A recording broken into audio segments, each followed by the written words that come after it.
Welcome aboard the night flight. How we doing, gents? Big up everyone in the live chat. We got David Fisher in here. El Rablo, Jimmy, Dominica, PMC, Gordon Dalgleish, YK Warner, SBH Media, Mark Odell, Julius, Pesa, Debiaka, Hussein, Sam O'Donoghue, Johnny Gaffer, Tanza, James Clifford, big up, Felix. Yeah, let's destroy that like button. Shout out to everyone locked in. Seatbelt on, ready to go. I'll let you know when we're at cruising altitude. All right, so let's not stand on ceremony. Get to some questions right away. SBH Media says, did you watch the Diddy documentary? I started watching it, but truth be told, I wasn't very engaged by it. And I'm going to say something which some people might find strange at first. But look, Diddy is obviously a very weird guy. Extremely weird. There aren't many people in that rap world who I'd rather not be in the presence of than P. Diddy. But that documentary was put together by 50 Cent. 50 Cent has been a long time adversary of P. Diddy. So you wouldn't expect him to put together anything less than a narrative designed to paint P. Diddy in a particular light. And again, I'm not defending P. Diddy at all. He's a weirdo, so on and so forth. But when it comes to any documentary, I just want the facts. I don't want a bunch of emotive music where they're pushing a narrative from day one, from the very first scene. Do you know what I mean? Like, and the reason I say this is because although Diddy is a weirdo, some of the people who accused him of doing improper things, in my opinion, they're also suspect. So I want to see how suspect those people are, as well as Diddy. But yeah, to answer your question, I started watching it, but I was like, I don't think this is my kind of documentary. I just want to stick to the facts and don't just expose Diddy. Also expose the people, some of the people who were accusing it. Because some of them are not on the up and up. Let's just put it that way. As soon as I see a documentary like that, where there's like women in power suits with makeup on, shedding crocodile tears, I'm already like shaking my head.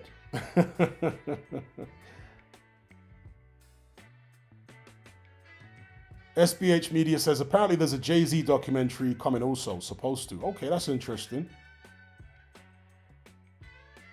Shout out to Sam O'Donoghue. Says still need to create a band called Dogmatic Conformity or Pathological Ignorance.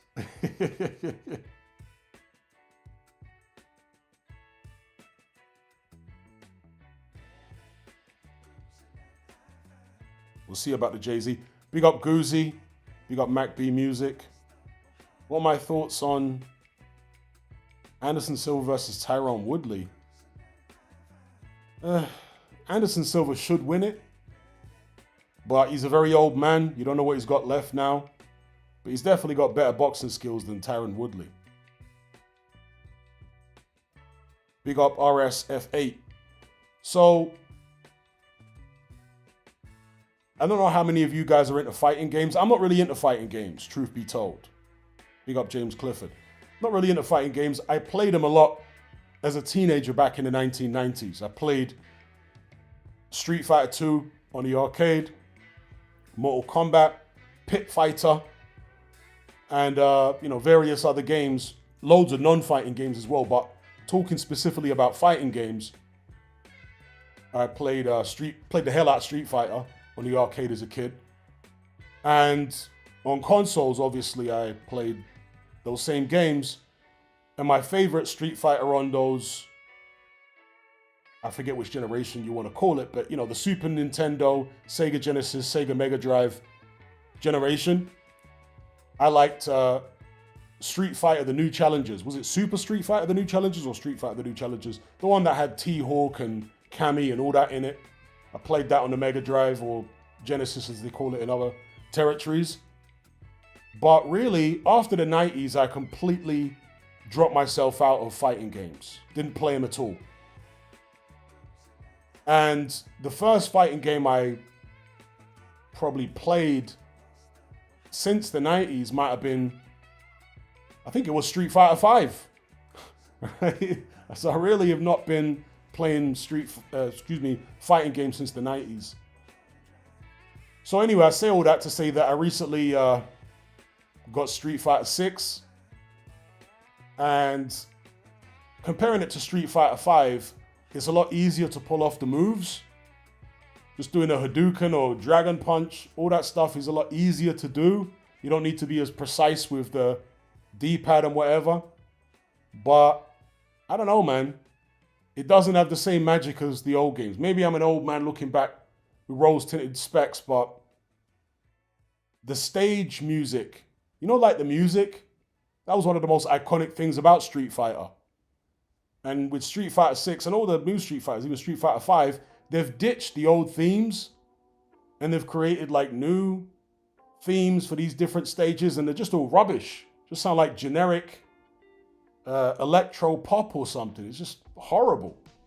And that was part of what created the atmosphere in Street Fighter games, and what made them so iconic was like that music. Now, as I understand it, you can unlock or purchase the OG Street Fighter themes, but that's just more cynical stuff from Capcom, innit?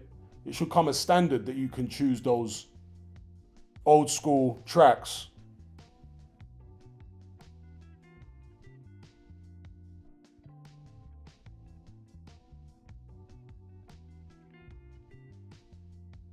We got Marco Dell.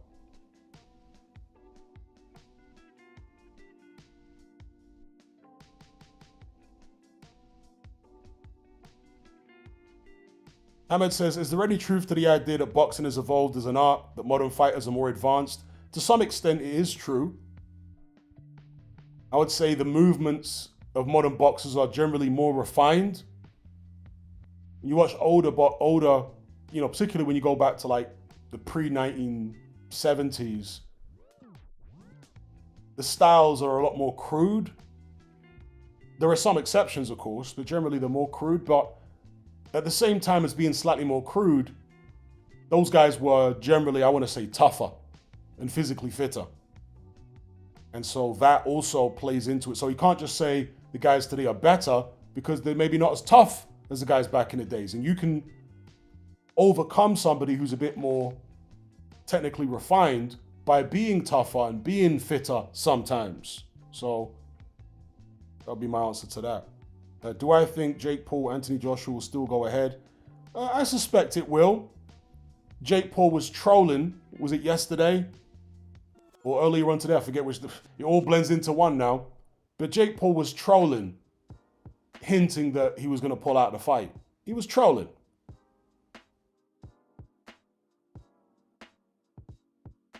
Pacer says, Guile and Blanca. For me, my favorite video game tune of all time is Guile's theme, the original Guile theme from Street Fighter 2 and a couple of the subsequent games.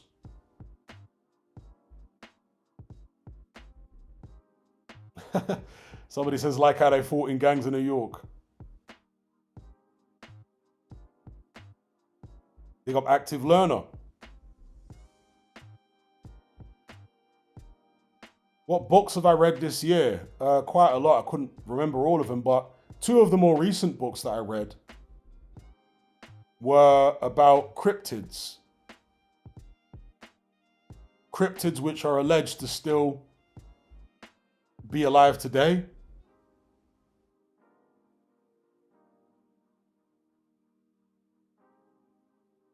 One of them was called The Legend of, is it Curupira? It's an area in South America, a massive, huge area, I think hundreds of square miles, where they claim that there are, as I say, cryptids.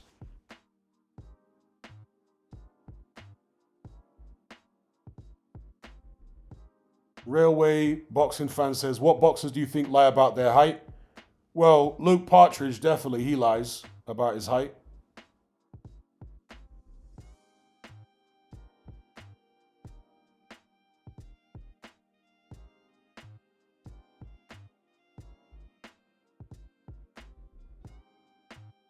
Yes, big up.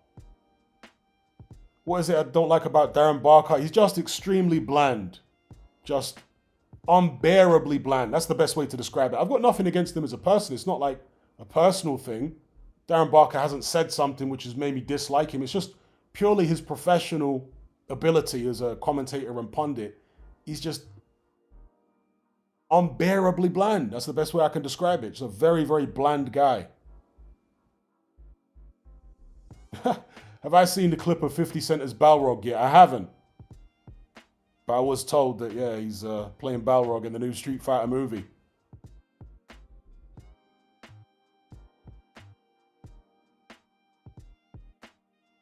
Yes, good evening, Andre Rodriguez. In Circle says Darren Barker and Adam Smith equals ear torture. I tell you what, I can tolerate Adam Smith a lot more than Darren Barker. And I'm no fan of Adam Smith, but Darren Barker's just, I can't do it. Jaden Ellis says, I miss David Hay, man. Underrated as a character, used to hate him. Yeah, David Hay was hilarious. There you go, Sam O'Donoghue.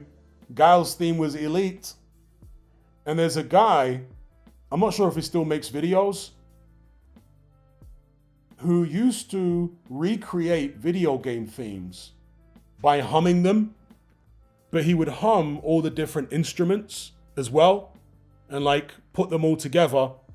I can't remember the guy's name now, but his Guile theme video had millions of views and it was one of the best things I've ever seen on YouTube. It was like a white American guy with long hair, like hippie looking guy. And yeah, his Guile theme video was just elite. Let me see if I can find him real quick.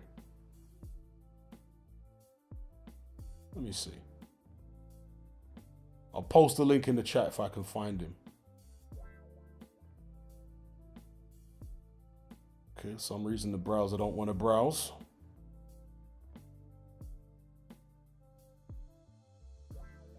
All right, let's have a look.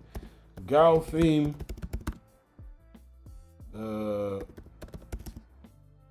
Hummed? How do I even... I'm not sure how to search for it. What?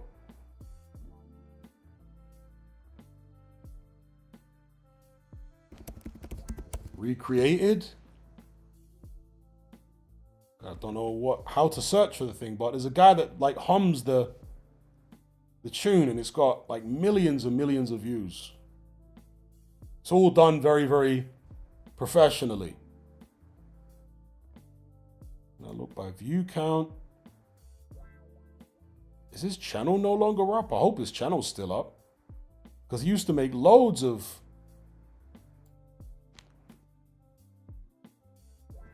Have they done him for copyright or something? That'd be a shame. Because he recreated them all. He recreated all the tunes by humming.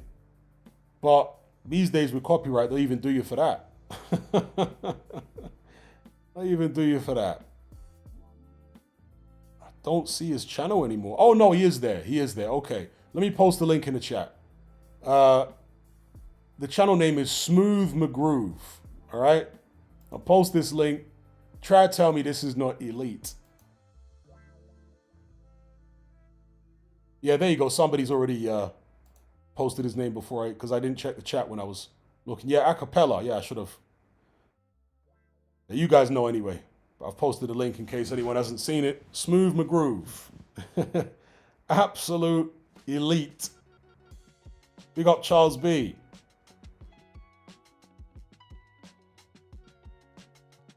Yeah, Eddie Hearn is looking to work with Jarrell Miller again, potentially. You know, Eddie Hearn is a typical boxing promoter. Axel, you know, I did several videos back in the days going in on Eddie Hearn about his hypocrisy regarding PED cheats. This guy was saying PED cheats should be banned for life. Then he started working with a bunch of them. Remember? Luis Ortiz, Povetkin, Dylan White popped several times. And this was not long after saying PED cheats should be banned for life. And then with Jarrell Miller tested positive ahead of that AJ fight, I could never work with the guy. He's done this and he's done, and he failed several tests after that. Remember? And now Eddie Hearn, I've seen an interview, says that he would consider working with Jarrell Miller again. Typical boxing. They're like politicians, bro. Boxing promoters are like politicians. They will literally contradict themselves with no shame.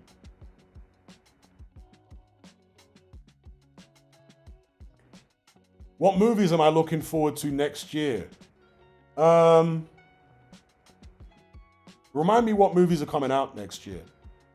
There's a couple of movies coming out this year which I'll probably watch because there's nothing else to watch, right? There is the new Avatar movie, which I'll probably watch.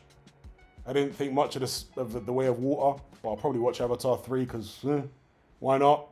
That's coming out, I think, on the 18th, is it? At least in the States.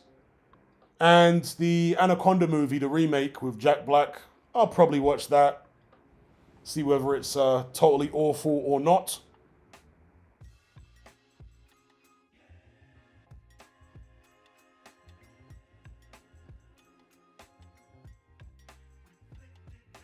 Hamid says, thoughts on Thomas Sewell?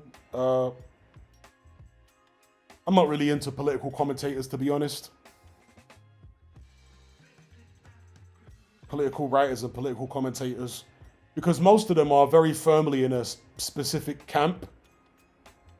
And once you get into a particular political camp, you start to limit yourself in terms of ideas, policies, so on and so forth. You become like entrenched in a certain type of political dogma. You know, he would be classed as like a conservative, right-wing conservative, right? But I don't like politics in general, you know, so I don't follow political commentators or so on and so forth. I'm aware of his views and all that, but whatever. I'm not particularly impressed by those types of people.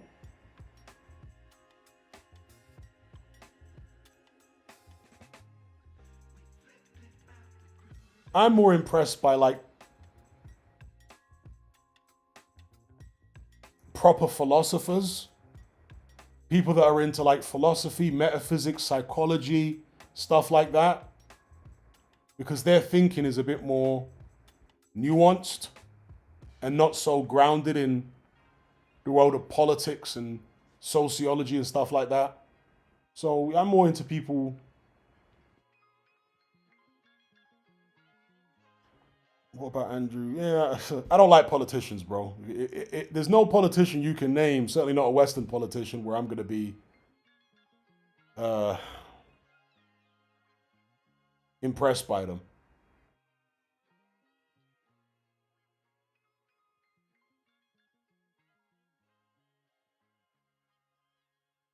Yes, I'm aware of Ayn Rand, philosophy of objectivism and all that, but again, I'm not really impressed by those kind of people. They you know put forth some interesting ideas and stuff like that. But you know, Ayn Rand is like one of the main people who has inspired like modern day libertarianism, right? But I don't really get caught up in figures like that, you know? So,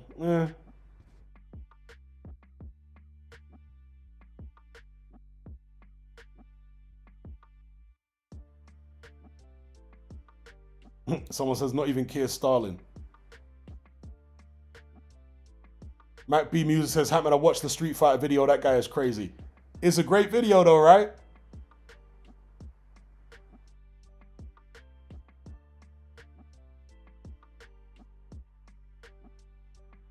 Oh, damn, bro. I'm sorry to hear that, Triple R. Really sorry to hear that.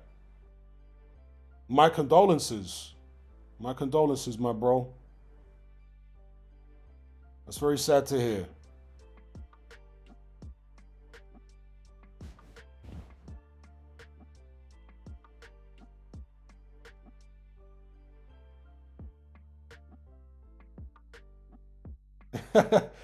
Charles B says, come on, Hatman, not even Ann Whitcomb. You know, I mentioned this before, but I remember watching an interview of Ann Whitcomb where she was basically having a go at feminists, Ann Whitcomb.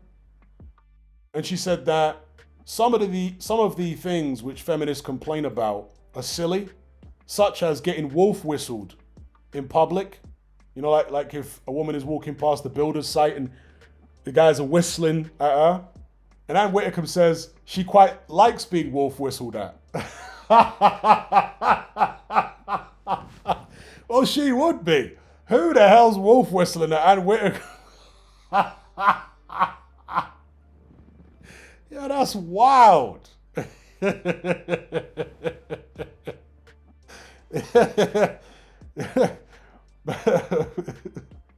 Yeah, but she was hilarious for saying that, for real. She was defending men for wolf whistling. Ann Whitcomb, of all people.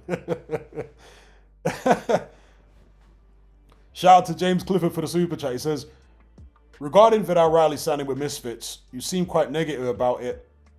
Whereas Beyond Boxing says Misfits have got big money from a Prime deal to potentially move into mainstream boxing. Having big money and then being able to execute in the world of boxing are two different things. Because Triller had a lot of money, right? But whatever happened to Triller? So I'm not saying they can't do it, but Vidal Riley has shown me by signing with Misfits that he's prioritizing money. And that's okay, right? It's prize fighting. You're supposed to want to get paid. But I think he's prioritizing money at the expense of trying to prove he's the best. I don't think he's particularly concerned, based on this move, of trying to prove he's the best in the world. And I saw Jayo Pataya lamenting the other day about how the fighters these days don't care about trying to prove they're the best. It's just all about money fights, money fights, money fights. That's why Ramirez versus Benavidez is happening, because it's a money fight. It's a good fight, but it's a money fight. It doesn't advance Ramirez as far as getting him another belt. Do you know what I mean? Here we've got David Benavidez, never fought a cruiserweight before, getting a straight title shot. So, yeah, Jayo Pataya was lamenting about that. And I think Vidal Riley is another example of a guy who's just after big money fights and isn't particularly interested in trying to prove he's the best. That's what that move tells me, but maybe I'll be proven wrong by his actions over the coming year or so. We'll see. But that's my take on it. Johnny says Ann Whitcomb was an attractive woman back in the day. She still gets the occasional wolf whistle. I'm not sure when back in the day was. Goozy says she was decent in her young... Was she? I mean, that would surprise me.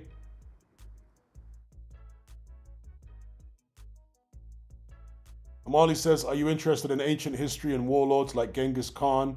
Yes, very much so. Very much so. What's your take on Vidal Riley, James Clifford?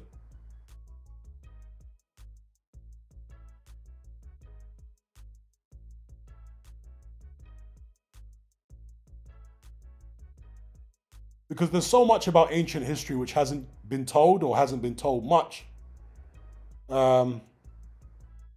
That's why it's so interesting. You can dig up whole sagas in history which the public are pretty much unaware of. It's like an almost endless treasure trove of, thrills and spills. Shout out to Gaz for the super chat. He says, serious question. Mayweather versus Jake over 10 rounds. Right now, I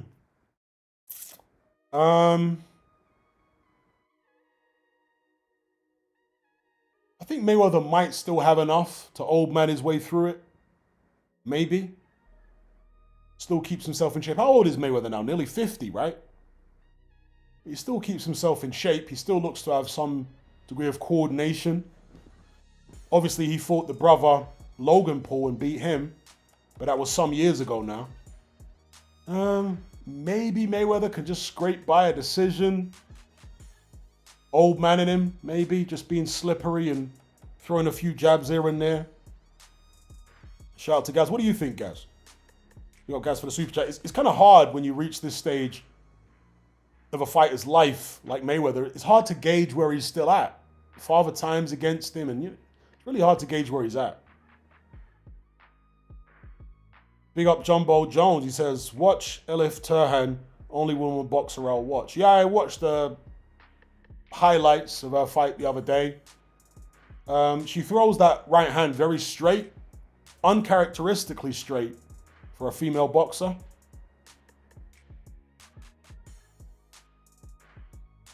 The Real Six Central says, no, Ann Whitaker back in the days was still a troll. That's what I remember her being like. Always looking like grot bags.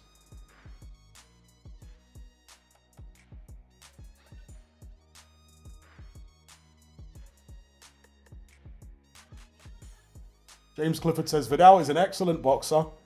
New school focused on combing social media to leverage earnings, whereas Jai is old school focused on becoming great through maximum violence. Summed it up perfectly.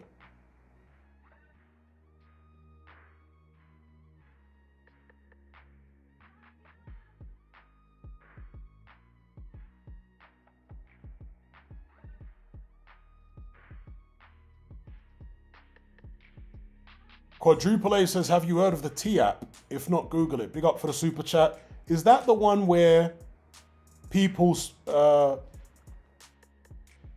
spill the beans on people they've dated? Is that the one?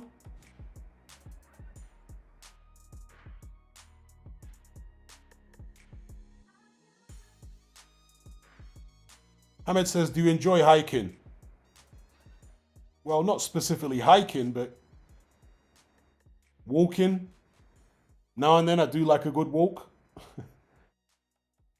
It's not like a hobby of mine to go hiking or whatever, but when I was out in the Middle East, I used to walk in the desert a lot.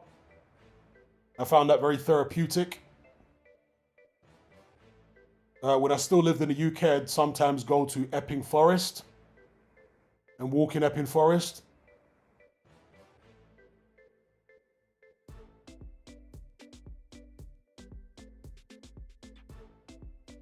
Quadruple A says, yeah, but not for people. Only women could join and talk about red flag men. Dear, oh dear, oh dear. As Kevin Samuels used to say, single women keep women single.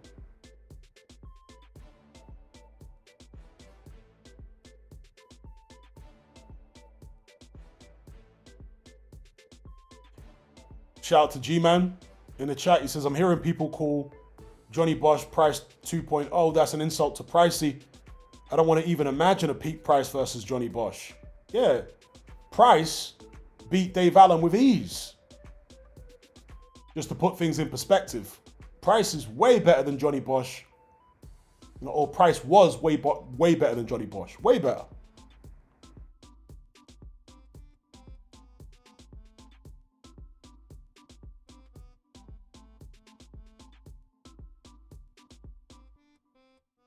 The box says he likes walking, but only when he has a J. All right.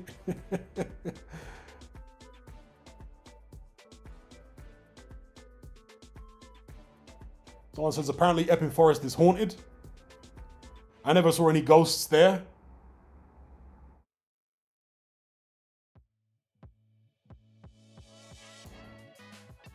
Would I ever have considered going on a dating show like Blind Date back in the days? Definitely not.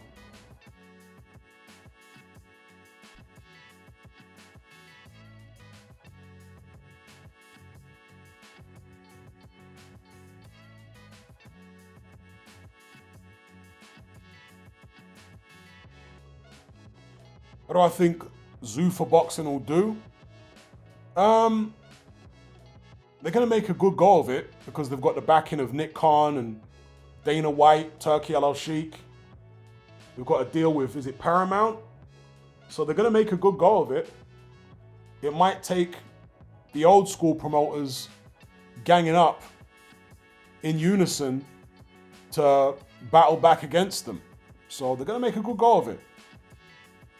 I saw Gareth A. Davis literally spouting Dana White propaganda the other day. Gareth A. Davis doesn't have a backbone, all right? We all know that. And so he said he's looked into this reform of the Ali Act, and it's not about exploiting fighters. It's actually about preventing lower level fighters from being exploited. Well, that of course is the Trojan horse here. Because yes, there is that with the lower level fighters in this reform of the Ali Act, but ultimately it's about exploiting the fighters at the higher end of boxing. Because we know boxing is very top heavy, right? The lower level guys in most countries get nothing. The top end guys get loads. But guess what? It's a meritocracy. It's more like free market capitalism. If you're good enough, you'll make it to the top and you'll make the big money. Or if you're exciting enough, yeah? Either good enough or exciting enough, you're going to make big money. If you're not, you're going to make pennies. That's how boxing is. Okay, obviously there are shiesty managers and promoters and all this kind of stuff, but generally speaking, as a general rule of thumb, if you're exciting enough and or good enough, you're going to make some good money out of boxing these days. Yeah? If you're not going to get paid anything. In fact, you'll be paying to get on shows. So what Dana White, with their reform of the Ali Act, are doing is making it so that lower level guys are actually going to start making a bit more money. But the guys at the top, if Dana White has his way, judging by the UFC model, are going to get absolutely rinsed. They're going to get rinsed. So it's going to close the gap between the highest earners in boxing and the lowest earners in boxing, yes. But it will mean that the highest earners no longer get paid anywhere near as much as they used to.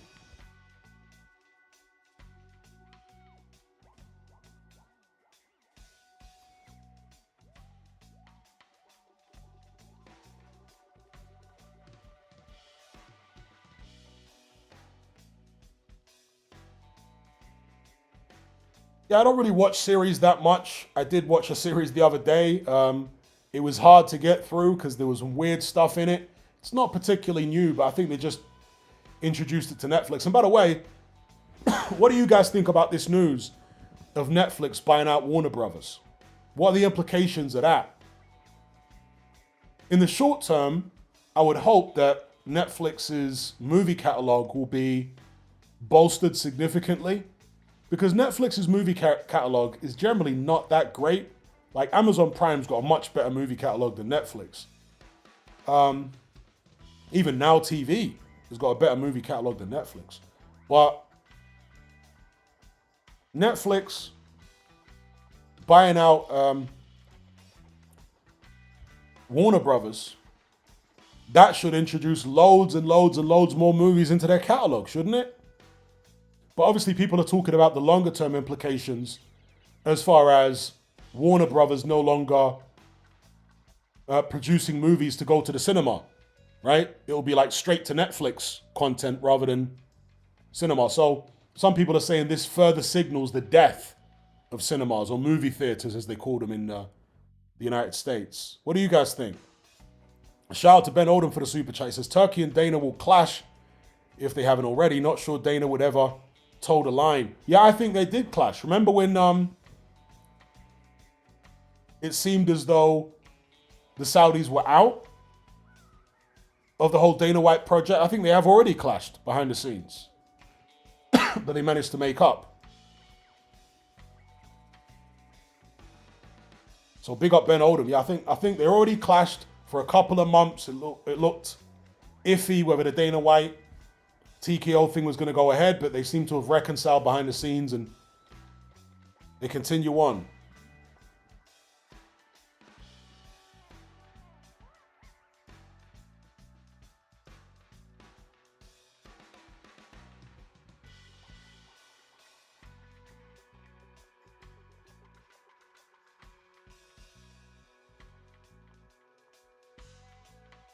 Oh, wow. Hands of Steel says it's not a done deal. Paramount put in a hostile rival bid. Okay, that's interesting. I didn't realize that.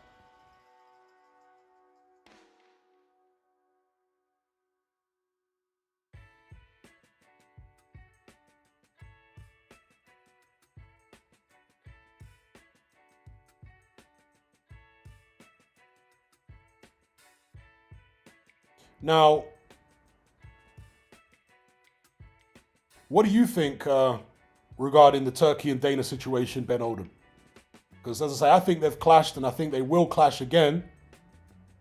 Will that signal the end of that relationship at some point, sooner rather than later? Especially if the TKO venture is not going as planned. Could that be the Achilles heel of it? Clashing egos. Okay, interesting comment from Ben Oldham. He says the Netflix deal will be blocked by Trump. Paramount will be favored by Oracle Man, APAC, etc. Okay, that's interesting. Wow, Paramount apparently put in a $100 million bid last minute. That's crazy.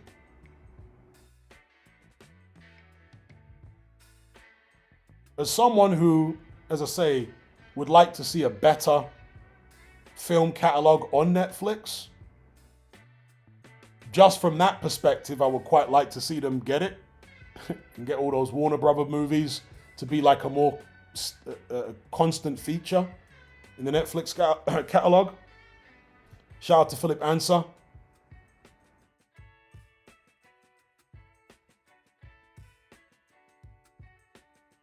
That's an interesting take by Ben Oldham that Trump is going to block it. I've heard some people say that, well, I've heard that people are calling for Trump to block it.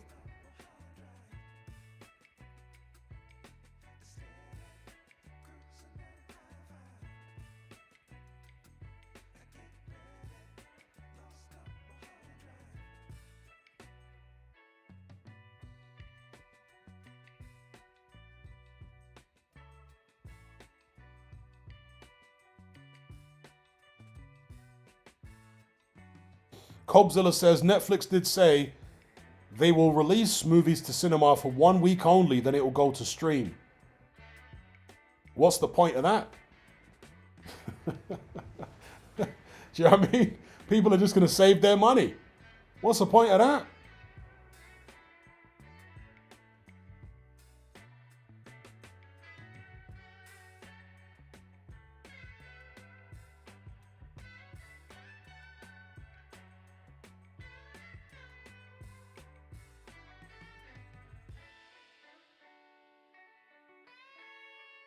So, yeah, to finish my thought regarding series, this series I think originally came out a couple of years ago, starring Brendan Gleeson.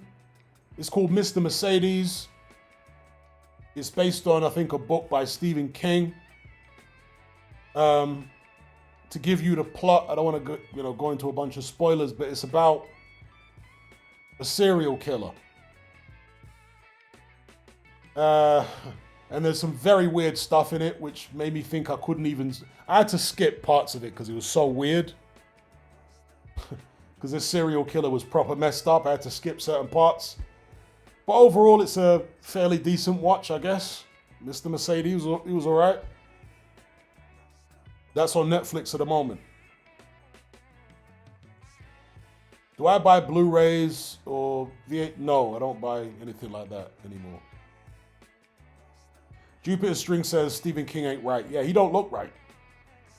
Has he had plastic surgery or something? He's got a weird face. I always thought that Stephen King looks like Bob Lazar with plastic surgery. And he's weirder than Bob Lazar, if you can believe that. Johnny the Frog says, I'm hoping to have some excellent turkey on Christmas Day.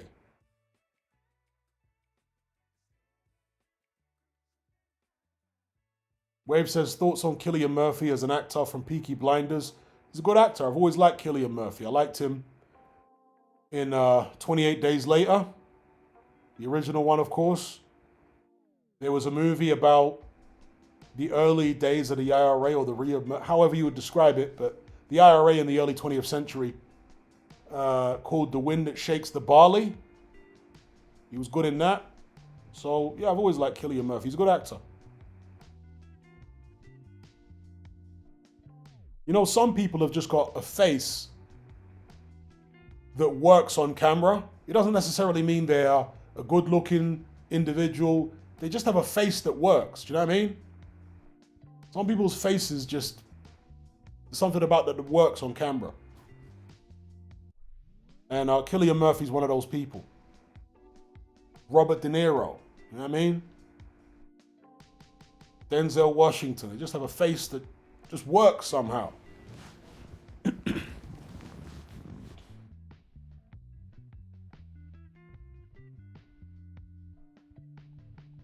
Yeah, characterful faces. That's a good way to describe it.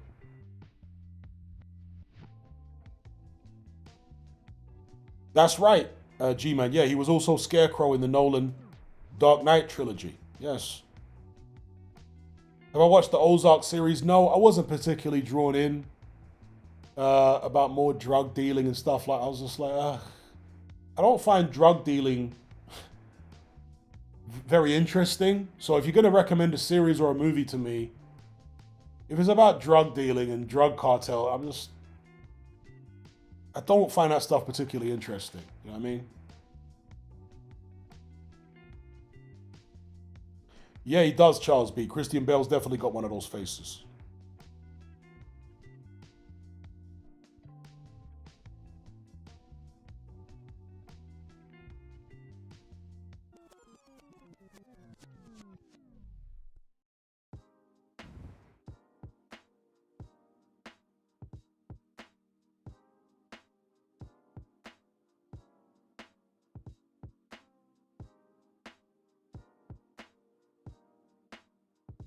Shout out to Ed Ellaby.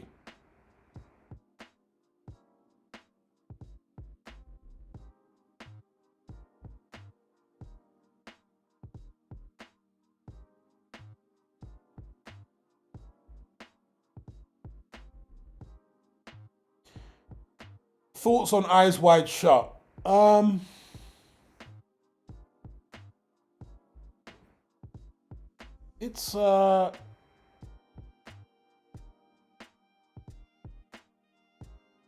It's maybe like a light introduction into the way that the ruling class actually live. That's how I describe it. It's a light introduction into that kind of thing. Very, very light.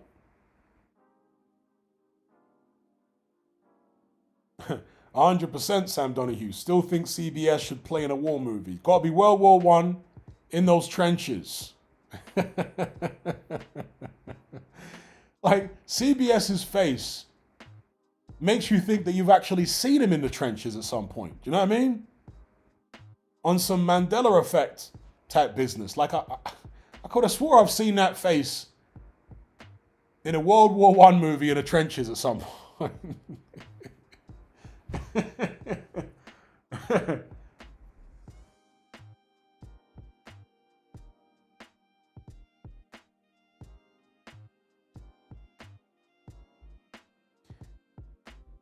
Yeah, they say that about Eyes Wide Shut, that there was 30 minutes cut from it, and people claim that maybe Kubrick was unalived because of that 30 minutes, which was at a test screening, and he, the press and whatever saw the 30 minutes, and he was unalive shortly afterwards. That's what some people claim.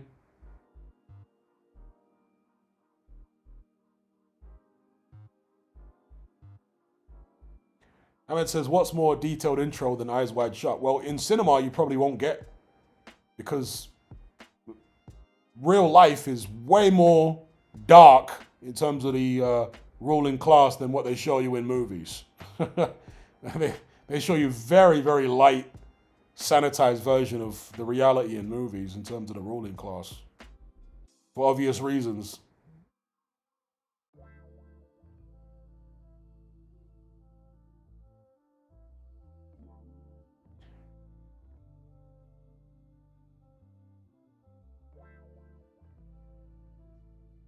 Johnny the Frog says, did you like the movie The Unforgiven? Have I seen The Unforgiven? Let me look it up real quick.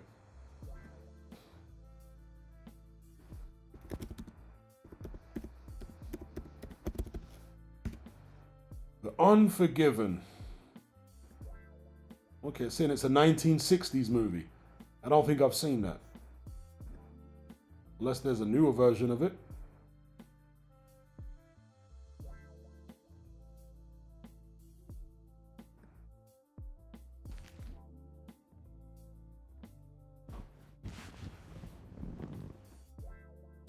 Have I seen Gladiator 2? I tried to watch it, but I just wasn't interested. I got bored and turned it off pretty quick. Do I think AI can save gaming? Or greatly evolve it? Yeah, greatly evolve it for sure. I think it almost certainly will. User says Ethiopia. Yes, that's right, Ethiopian Airways. Now, I don't think I've seen that one.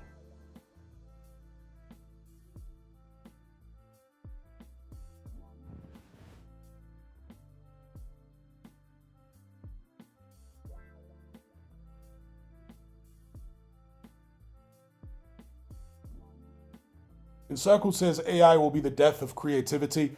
But in video games, I actually think AI will boost video games a lot. In movies, yeah, AI is going to be bad, I think, for movies and stuff like that. Music, especially. But for video games, I think it will be good.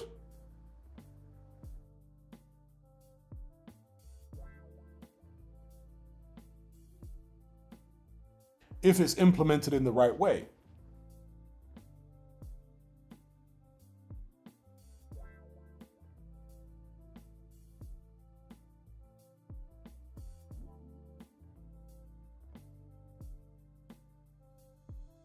Big up Gaz for the super chat. He says, Hatman, try Kill List. GOAT British Hitman thriller. Who's it starring? Big up Gaz for the super chat.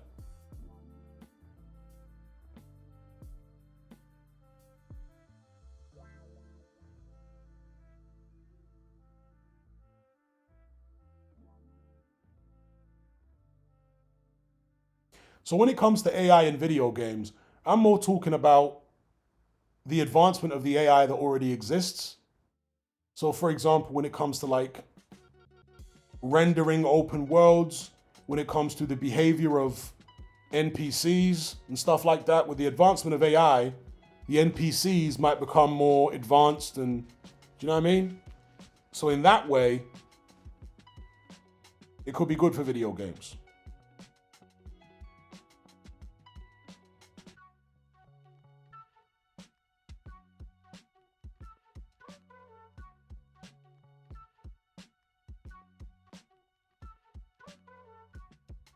Yeah, I haven't seen either. I haven't seen Unforgiven or The Unforgiven.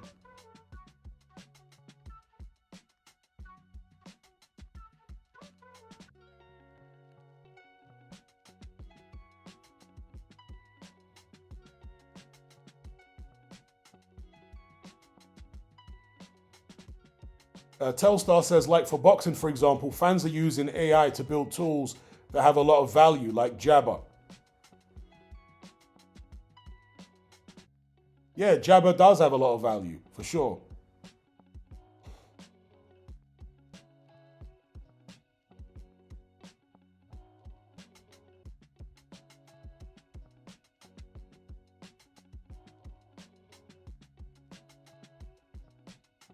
Shout out to Ryan for the super chat. He says, Prince Nassim versus Inoue, love a night flight.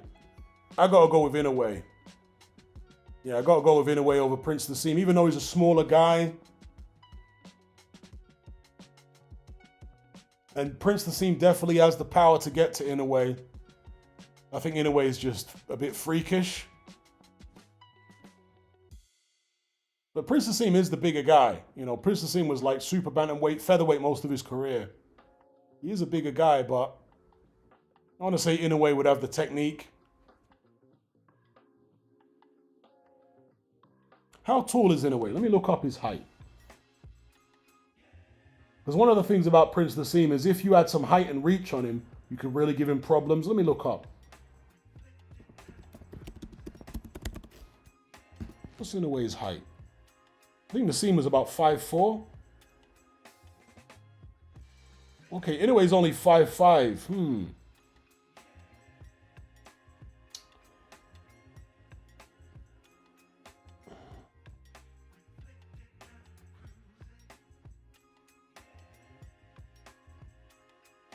I'm still going 60-40 Inoue. But with Nassim, you know, he doesn't have the kind of height and reach that you would ideally want to fight someone like a Prince Nassim. Like Barrera had the height and reach on him by a significant amount. And even Barrera had to be careful, right? He won that fight on points by boxing and staying out of trouble. Barrera did not fight his normal fight against Prince Nassim. There was somebody in a live chat a couple of weeks back who said that Prince Nassim is the most overhyped fighter in history, which to me is just a bizarre take. If he was that bad and he was that useless, then why was Barrera so careful when he fought him? Because Barrera was, back then, I know he evolved into more of a technical boxer when he needed to be later on in his career as he moved up through the weights. But at super bantamweight and featherweight, Barrera was a come-forward, typical Mexican fighter. Yeah? Now, he started evolving a little bit after he got knocked out by Junior Jones. Yeah? But still, he came back after that and he was, you know, on the front foot in most fights. But against Prince Nassim, he did not get involved in trading punches at all. He kept it long, he used the height and reach and the jab, and he just kept Nassim on the outside the whole night and outboxed him. It wasn't actually a very good fight. He outboxed him the whole night. He didn't get involved in any kind of exchanges because he knew Prince Nassim was a phenomenal puncher. Inoue, he doesn't have the height and reach to be able to do that. So, I don't know. I want to say 60-40 in favor of Inoue, but Prince Nassim was a phenomenal, phenomenal puncher. Certainly one of the best punches I've ever seen at featherweight. A phenomenal puncher.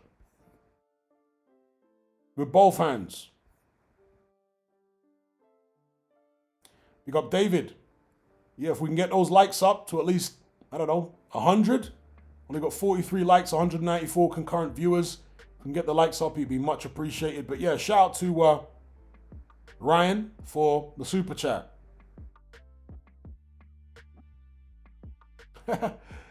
Rich says, Prince Nassim never fulfilled his potential as a commentator. The Eubank Jr. commentary was legendary. That's a whole fact. Yeah, several people asking me if I've seen the Diddy documentary. I started watching it, but I wasn't particularly impressed by it.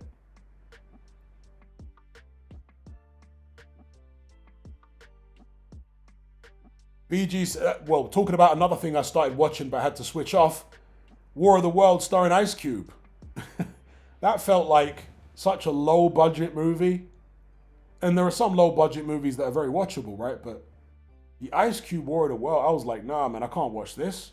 I had to switch it. I watched about 15 minutes, maybe 20 minutes, and I was like, nah, I can't watch this.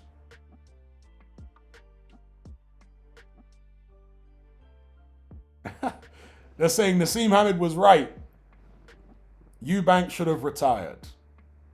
Big up Charles B for the super chat. Catch the rest tomorrow, bro. Big up Charles B every time. Much appreciated, my brother. Have a good one. That will go in the bride price kitty. If you know, you know.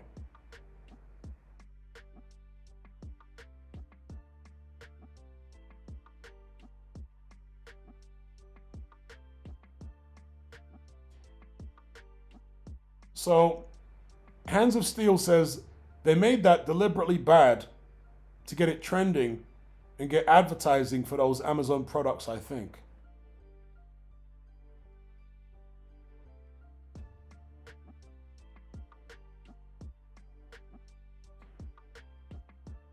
Ryan says levels between Tom Cruise and Ice Cube. You know, Ice Cube is not a bad actor. Straight in the pot. Big up Charles B. Ice Cube is not a bad actor, but he's a very one-dimensional actor. He basically plays the exact same character in every movie. You know? And it's not, you know, the worst character ever, but it's just the same guy in every movie. Literally, it's just a variation of the same character in every movie.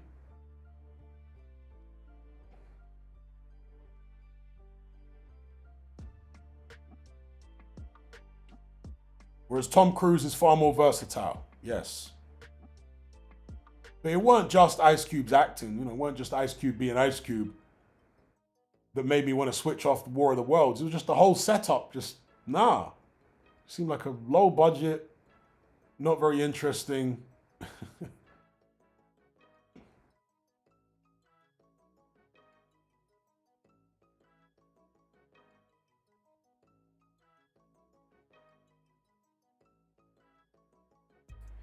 Evil Uncle Phil says his son is a better actor than him. I think I've only seen his son in the NWA movie. Thoughts on Andrew Tate versus the light-skinned fella? Well, Andrew Tate's light-skinned too. Chase Damore. I don't know. Andrew Tate should win. Andrew Tate is not a good boxer at all.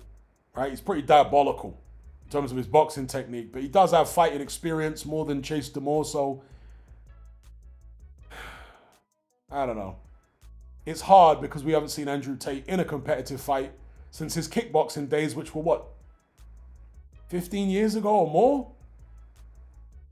I don't know, maybe Tate, because that Chase is really awful, as other people are saying.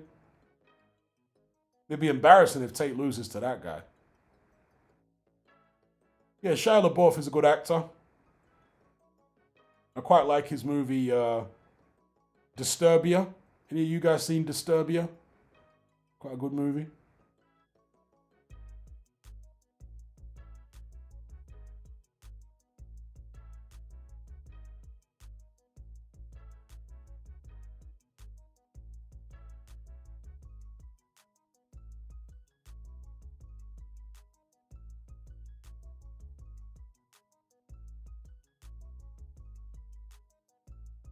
Yeah, there are still some Hollywood directors that put out good stuff. Robert Eggers, I like his movies. Chris Nolan.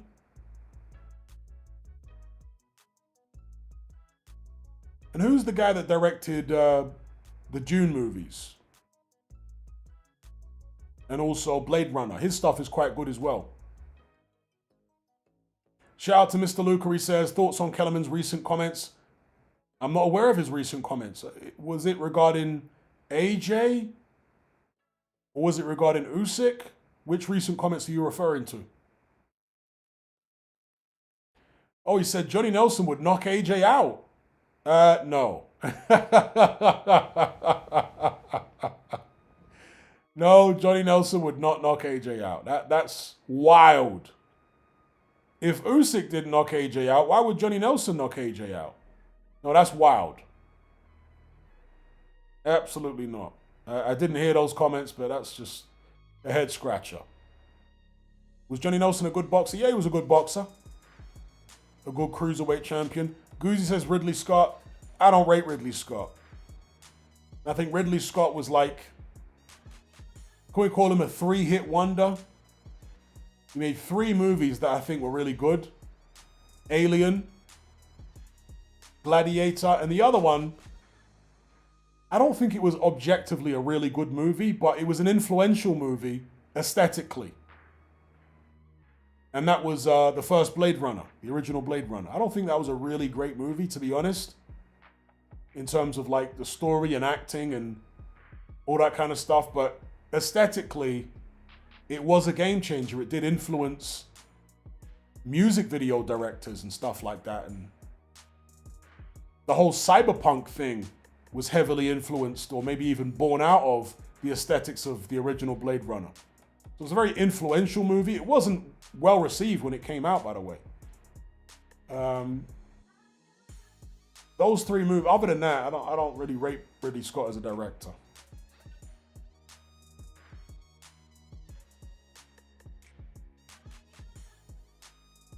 Oh, okay. My bad. Mr. Lucas says he didn't say that. I'm replying to someone in the comments. Oh, okay. Okay. What did he say about the WBC stuff then? I'm not aware.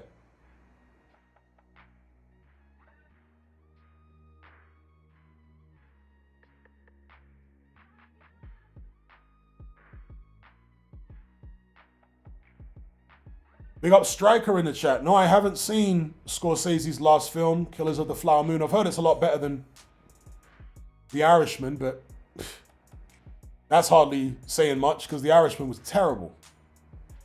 Easily Scorsese's worst movie.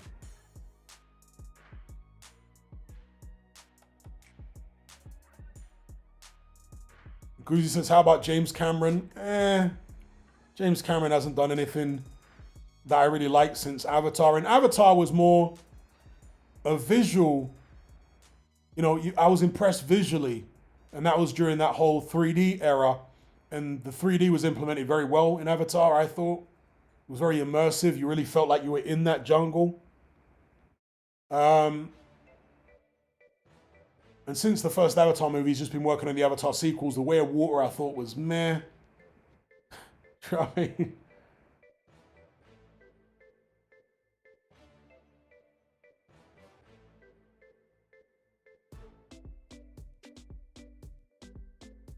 Yeah, many people have said that James Cameron ripped off the plot of Avatar from not only Last of the Mohicans or Last Samurai, but also the animated movie Fern Gully, which came out, I think, in the 90s.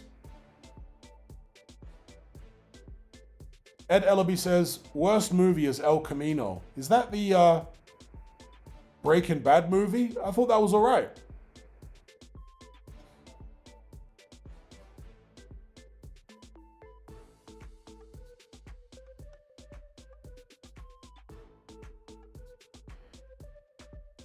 So Ryan says, underrated movie, Butterfly Effect. Did you know that there are several versions of the Butterfly Effect with different endings? Did you know that? I remember when I watched the Butterfly Effect on VHS back in, I guess it was the 90s when it came out. And on the VHS tape that we had from Blockbuster or wherever, it had the alternative endings. Like a flipping video game, right? It had the alternative endings at the end of the movie. So I'm not sure which version you've seen, but there were alternative endings to the Butterfly Effect.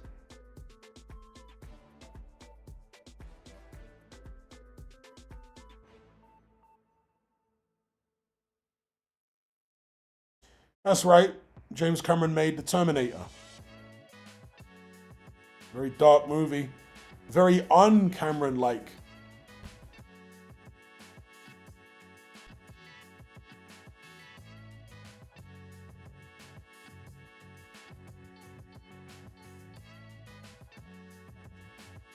Benny the Frog says, did you enjoy the Top Gun movie back in the days?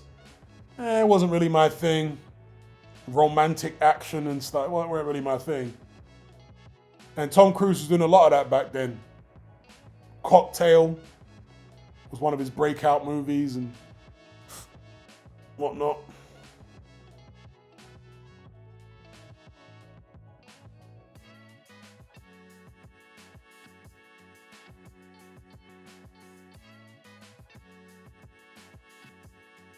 FSX says, the world's gone mad. Danny Dyer won a BAFTA and the best rap duo in the UK are over 70. Well, Pete and Baz obviously don't write those lyrics, I knew someone who claimed, and this guy did know people in the music industry, and he claimed that it's actually Cass is Dead that writes all the lyrics for Pete and Baz.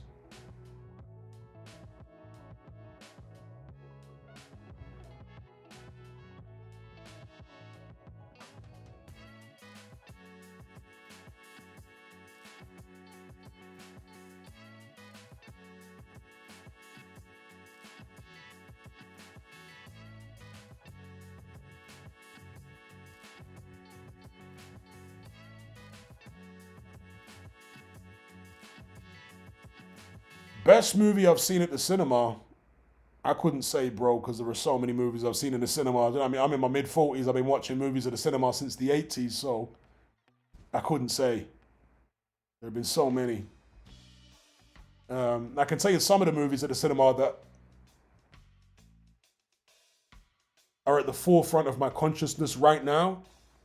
So Back to the Future movies, watching those at the cinema, I was like blown away, especially the first one. The first Jurassic Park movie, the first Matrix movie, the first Lord of the Rings movie.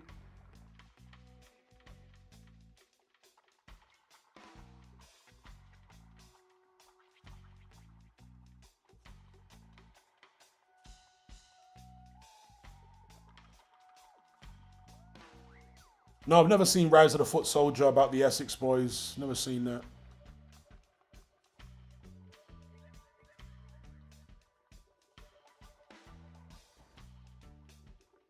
Yeah, what's the name of the guy who directed the Dune movies? Someone might have mentioned it earlier on in the chat and I missed it.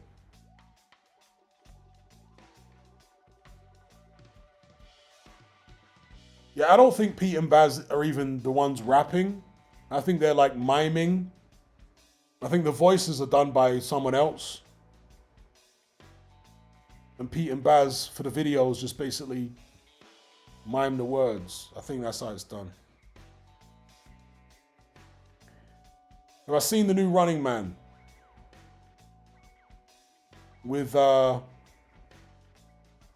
guy that played Penguin. What's his name? Why have I forgotten his name? It was terrible. It came out a few years ago. Denis Villeneuve. That sounds like a French name. I'm butchering the pronunciation here. Help me out. Indeed, yeah, it's like Milli Vanilli. There's two young guys that voice them. Oh, I'm thinking of Total Recall. My bad. Oh, yeah, okay. Yeah, so I'm aware of the new Running Man movie that came out.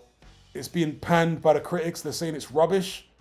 That doesn't necessarily deter me, though, because, you know, critics often get things wrong. I haven't seen it, though. No, it came out recently. Yeah. I'm aware of that one. I'm aware of it.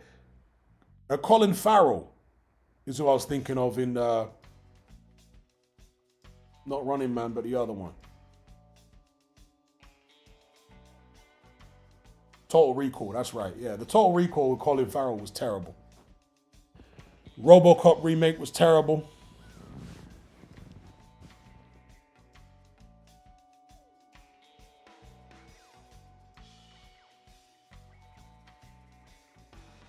Okay, it's French Canadian. Is it Villeneuve? Denis Villeneuve. Is that how to pronounce it? Or am I butchering it?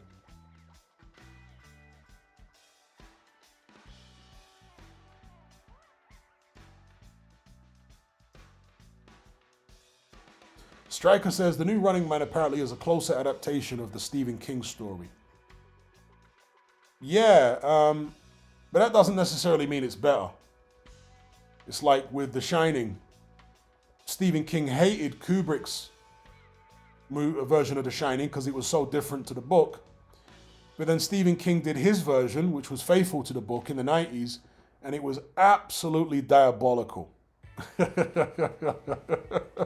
So, a movie being closer to the book doesn't necessarily mean it's going to be better. But I guess for aficionados of the book, people that really love the book, they might like it. But for just general cinema goers, movie making is a very different skill than book writing, novel writing.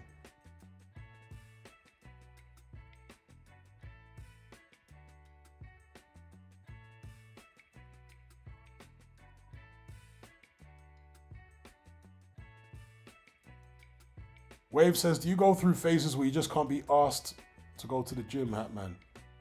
Not to be a nitpicker, but it's not asked, as in the phrase is asked.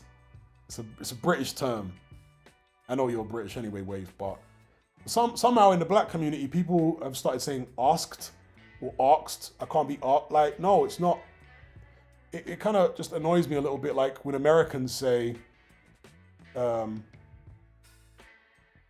could care less. Like, grammatically, could care less doesn't make sense. It's couldn't care less. That's when it makes sense. Anyway, but yeah, sorry to nitpick, Wave, but it's asked, not asked. Yeah. Asked looks weird. Okay, fair enough. Fair enough.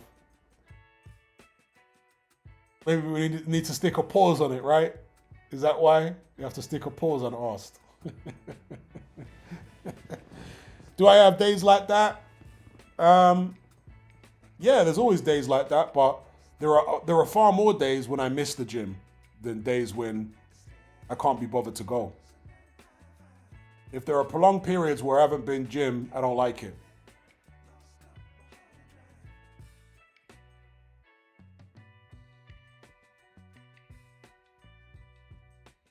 Exactly that, Hands of Steel. The way Americans say it doesn't make sense grammatically. When they say I could care less, that means that you could care less. That means you actually do care about it to some extent.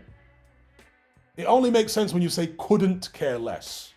You've reached the minimum level of caring about something. I could not care less. The way Americans say it just don't make sense. And it just irritates me for some reason. I'm a bit of a grammar Nazi sometimes. You know what I mean? Just, bro, it's not could care less. It's couldn't care less. Yeah, I watched Flight of the Navigator at the cinema when it came out when I was a kid. That was late 80s maybe. Mid 80s, late 80s, Flight of the Navigator. Batteries Not Included was another one.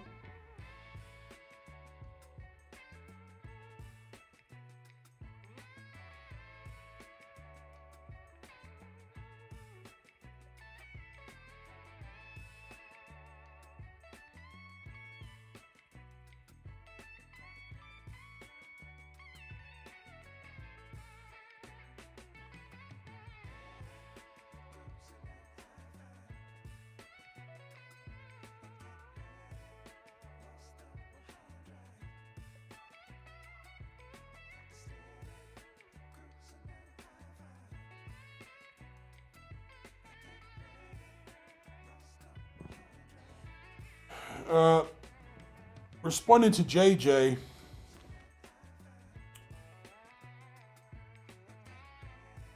the ruling class have always had plans, since forever. Some of their plans come to fruition, and some of their plans don't. But they've always got some diabolical scheme. They're always working on something. They see us as, sheep, cattle, and whatnot. So they're always working on something diabolical. That's just the nature of human society. The ruling class have always objectified the people they rule over. They see us as digits, numbers, you know.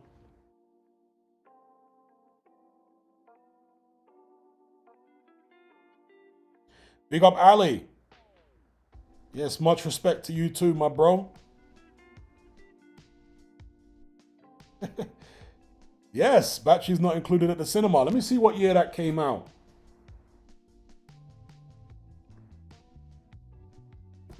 I'm going to say it was the mid or late 80s.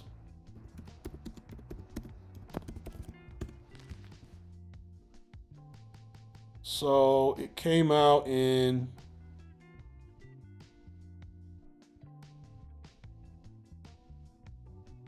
1987. Yeah, so late 80s. I saw that at the cinema.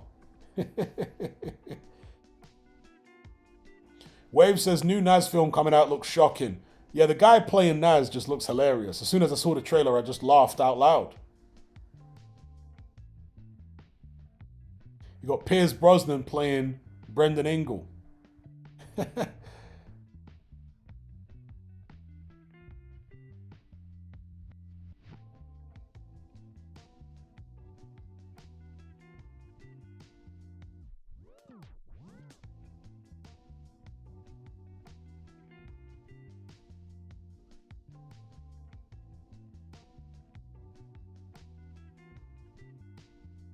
Yeah, I don't mind some of the new phrases like bruh, cap. I don't mind those either. I use them myself sometimes. That's cap.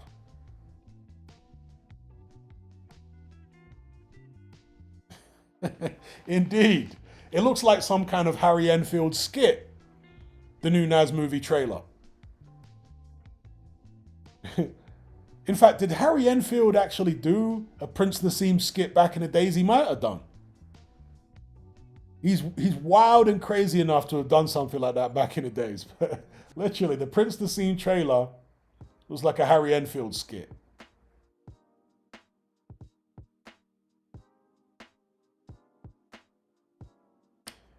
Well, David Hay and Nick Carney fell out. I think it was like an ego thing. Nick Carney was a no nonsense kind of guy.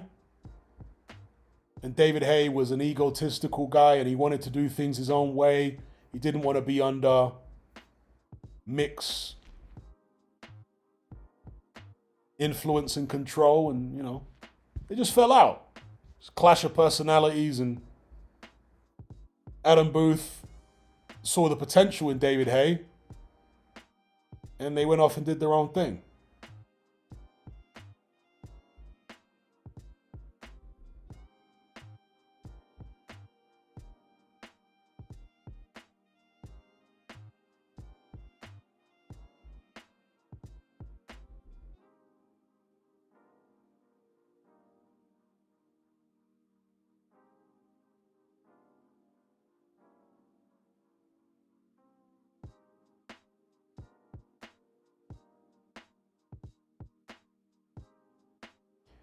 Yeah, I've got no idea what my 100 meters personal best was in my prime.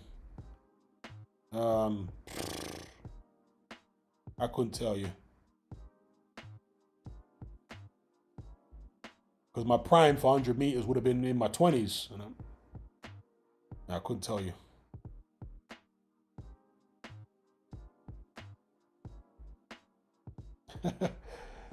Yeah, I'm kind of used to that by now. The way Americans pronounce the hard I, like Iraq. That's right, yes.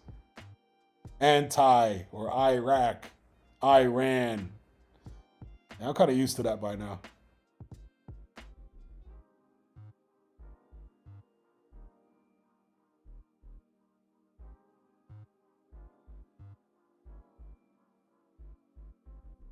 Who have I got for Shakur versus T.O.? I got Shakur winning on points. Indeed, they do it with an A as well. Yeah, instead of Arab, they say Arab. It is weird, isn't it? Instead of saying Arab, they say Arab.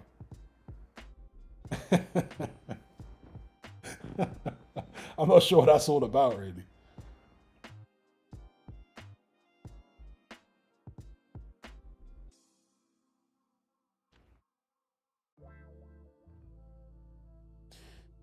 Yeah, Jara Pataya, people are saying that the opponent suffered a neck fracture. Wasn't his best performance.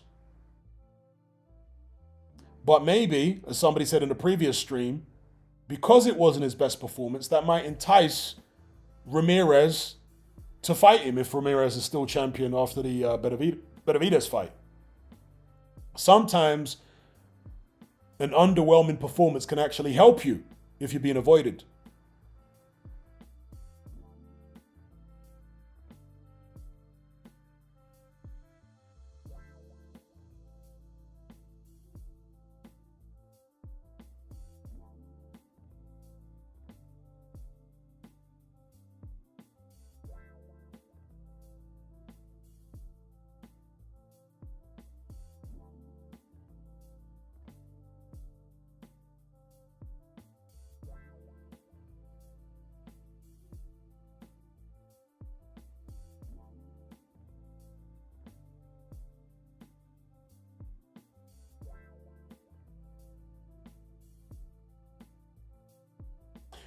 Yeah, Harry Enfield and Chums was funny. The Fast Show.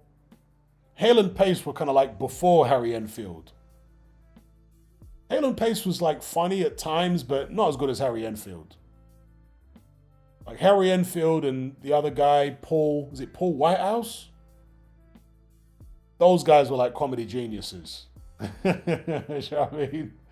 They were comedy geniuses.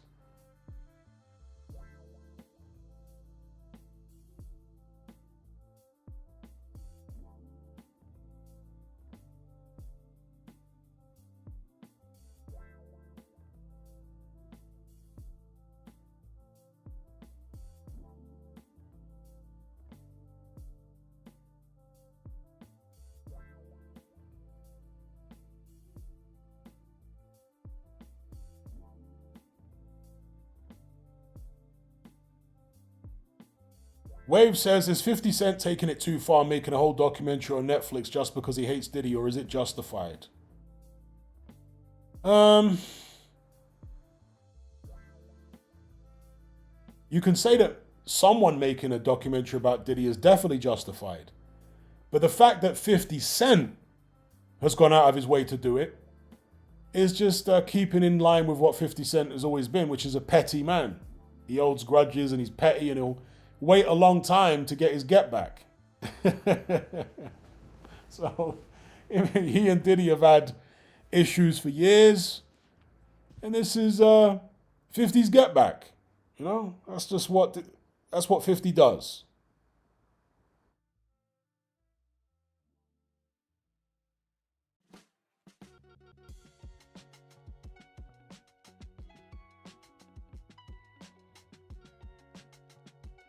NSGS says, thoughts on Michael Jackson, innocent or not?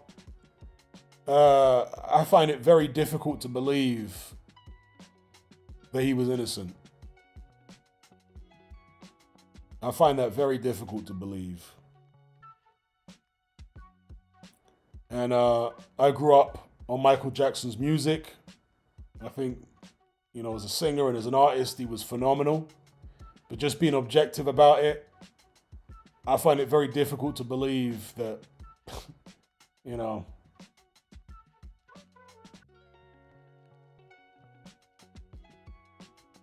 Yeah, I agree with Little Jacob. The Real McCoy was funny at the time, but watching it again now, it hasn't aged well. There's only one or two skits from The Real McCoy that are still funny now, but when you watch the stuff today, you're like, definitely hasn't aged well. Ali says, has Mayweather accepted 50 Cent's challenge of reading a page out of a Harry Potter book? I'm not sure. I doubt it, though.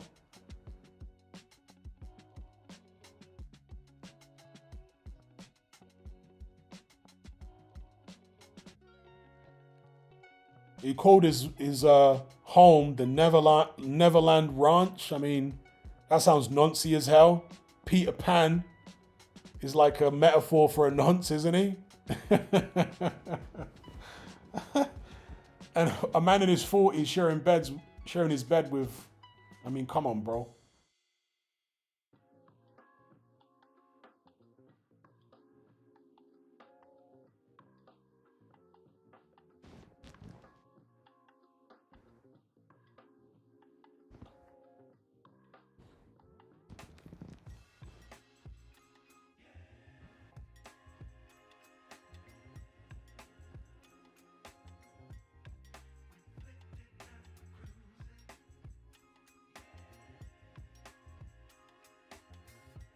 Yeah, I loved Only Fools and Horses. That was one of my favorite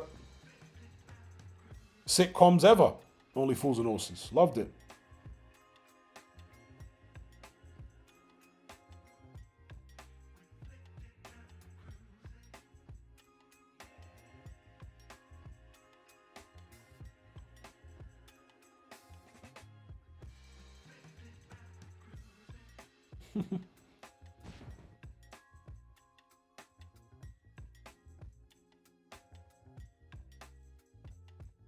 Only Fools and Horses is goated. Now, Only Fools and Horses definitely did age well. Talking about some comedy that didn't age well, Only Fools and Horses has aged like fine wine. It was funny back then and it's still funny today.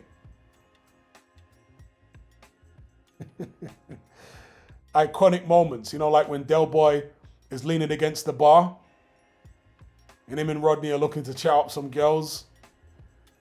And then the bar person, I can't remember if it was a man or a woman, lifts the hatch thing. And as Del Boy leans back with his drink, he falls over. Yo, Only Fools and Horses is timeless.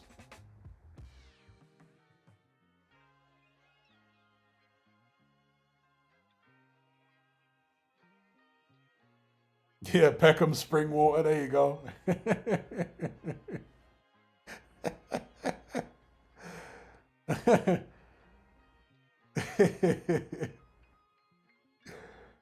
Coppin says men behaving badly. I was never really a fan of men behaving badly. What I liked instead was the first season of Game On. I thought that was a lot better than men behaving badly. Nowhere near as successful because the actor from season one left after season one. Or was it the first two seasons? It might have been two seasons. Let me have a look. Let me just double check here.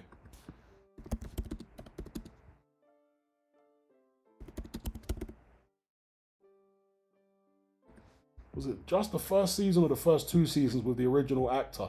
The original actor that played the character Matthew was called Ben Chaplin. And he was in it for, let me see now. Yeah, just the first season. So the first season of Game On was kind of like Men Behaving Badly, but better. It was actually hilarious. But some of the jokes in there, I mean, even by back then standards, were very, very, like, questionable. But Game On was great.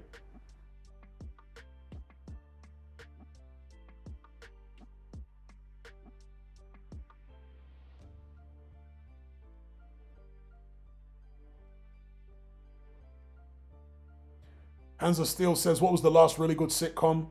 God, I don't know. I don't really watch TV anymore, so I'm not the best person to say.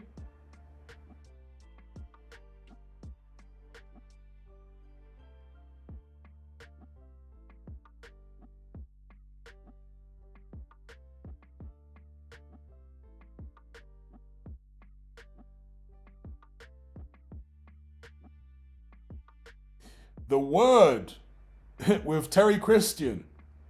The most Mancunian accent in history. Yeah, I used to watch The Word back in the days.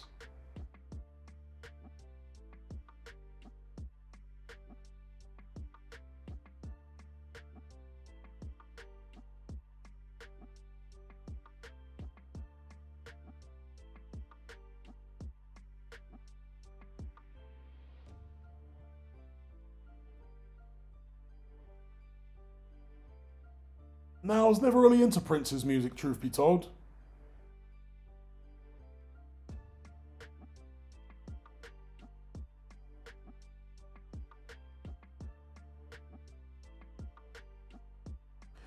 Could you class The Office as a sitcom? The Office was good.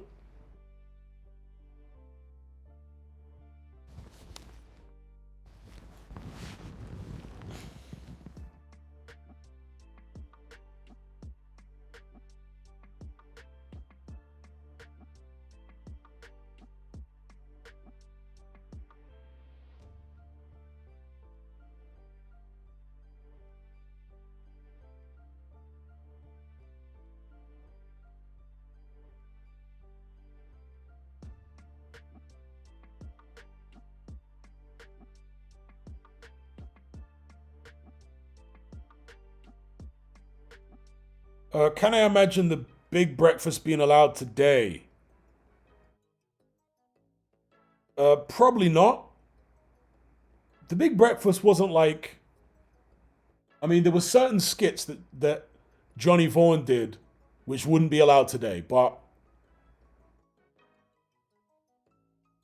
I think such a show would be allowed today, just not in the morning.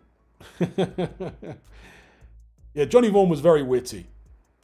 And the double act with Johnny Vaughan and Denise was just the chemistry they had was fantastic between Johnny and Denise.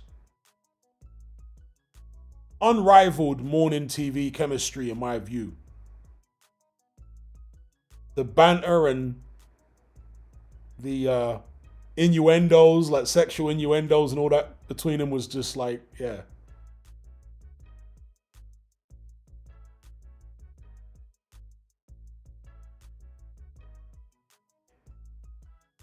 Copen says the British Empire. That was starring, what's the guy's name who played Rimmer in Red Dwarf? He was the guy from the British Empire. You also had Alan Partridge. Knowing me, knowing you.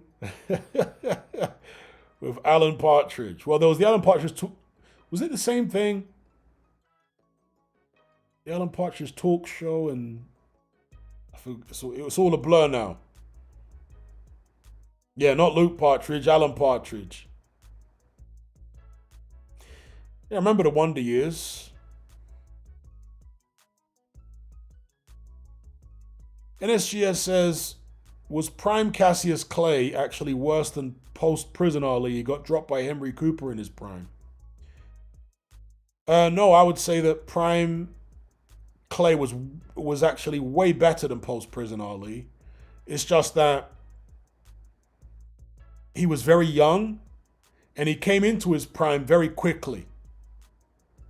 Yeah, there was these are the pre-Liston fights. The Henry Cooper fight was the fight before Liston 1, and Doug Jones was several fights before then. But he grew as a champion very, very quickly, you know. When you look at Ali, for example, against Cleveland Williams, I know Williams had been shot by the police and he wasn't in his prime at that stage. The way that Ali moved against Cleveland Williams, you never saw that kind of movement in a post-exile version of Ali. Not even close. The athleticism, the coordination. I mean, Ali just couldn't move like that in the 70s. Yeah, he may have been tougher. He may have been more durable in the 70s. But he was just nowhere near as athletic. He couldn't move like that anymore. He wasn't as quick. His reflexes weren't as good. You know, Ali definitely had a young man's style. Yeah, he had a young man's style. And once he reached past the age of... Obviously, there was the time out the ring. He came back in his late 20s.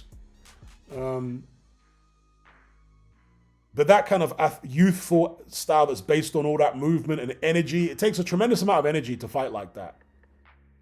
And there's a type of energy that you have in your youth, which you lose usually at some point in your 20s. And when Ali lost that youthful energy, he couldn't keep up that kind of style anymore.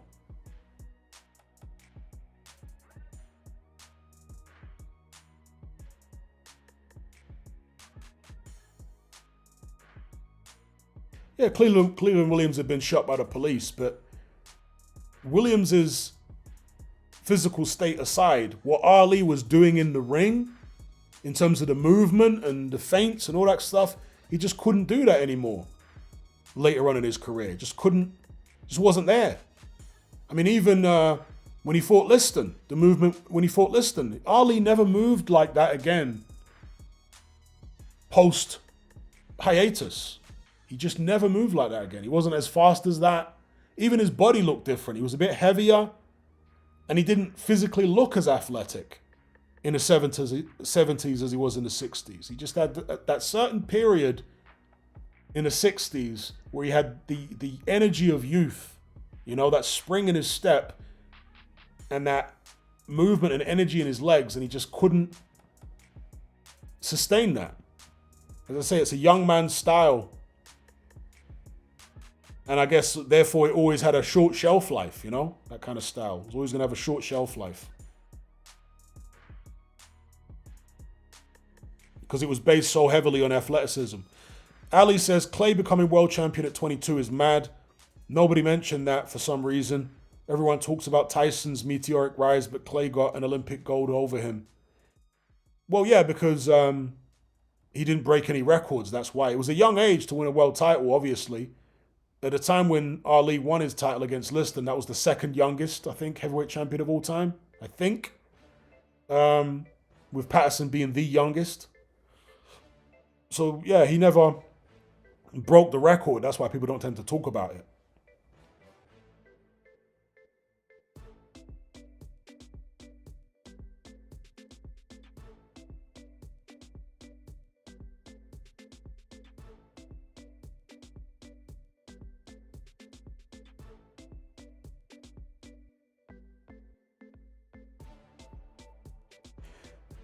Evil Uncle Phil says that's why Matchroom need to move Whitaker quickly. He's nearly in his 30s. His speed and athleticism is going soon.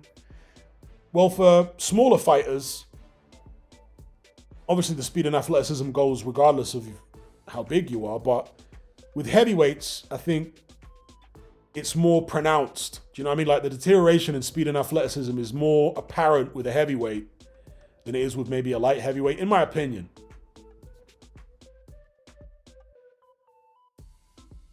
Patterson was 21 when he became heavyweight champion. Ali was 22. Mike Tyson was 20.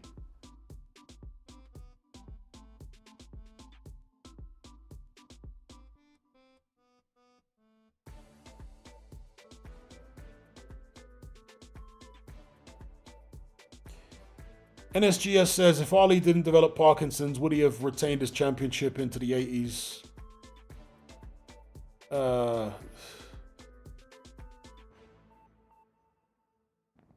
I don't know, man.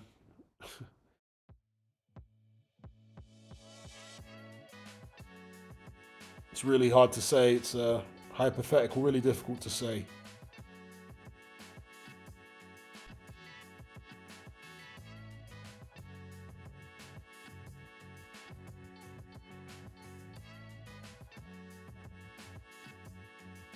Lakvinder Singh says, just found out Declan Rice's mum is Annika Rice from Challenge Annika in the 80s. Is that right?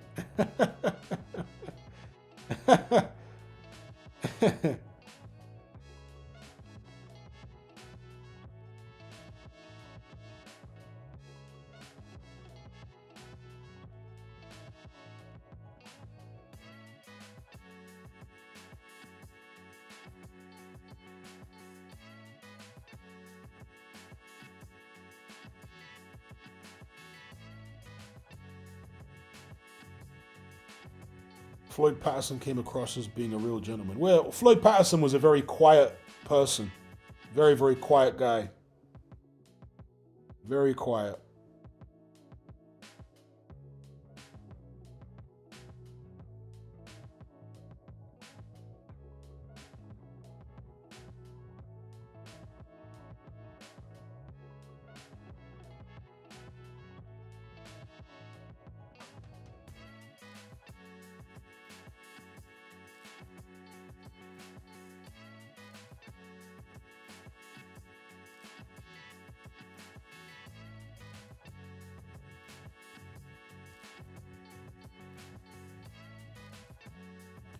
The best time for Ali to retire in order to save his faculties, again, it's impossible to know. But I guess bowing out after the Foreman fight might have been a good idea.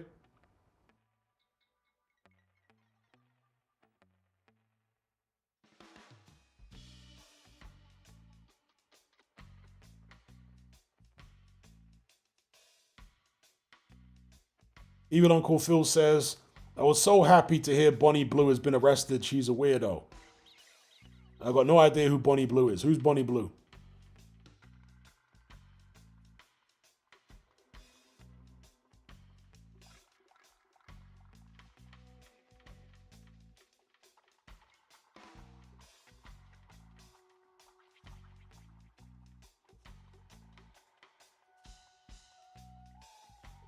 Now, I know who Annika Rice is. BG says, I can't believe I fancied Annika Rice as a kid.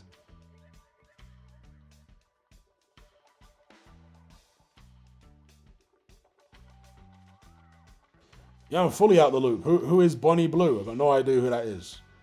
Oh, okay. Someone says it's the 100-man OnlyFans lady. Oh, okay. So I heard about that.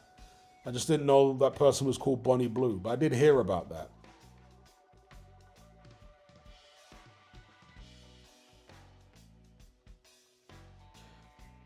Summer Boxer says everyone knows Bonnie Blue. Well, not me, bro. I don't know Bonnie Blue.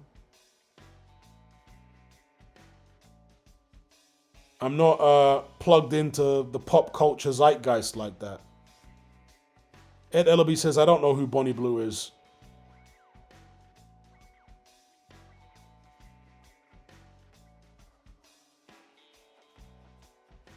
Dominica says Getz pleaded guilty.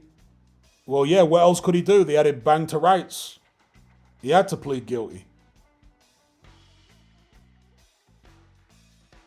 And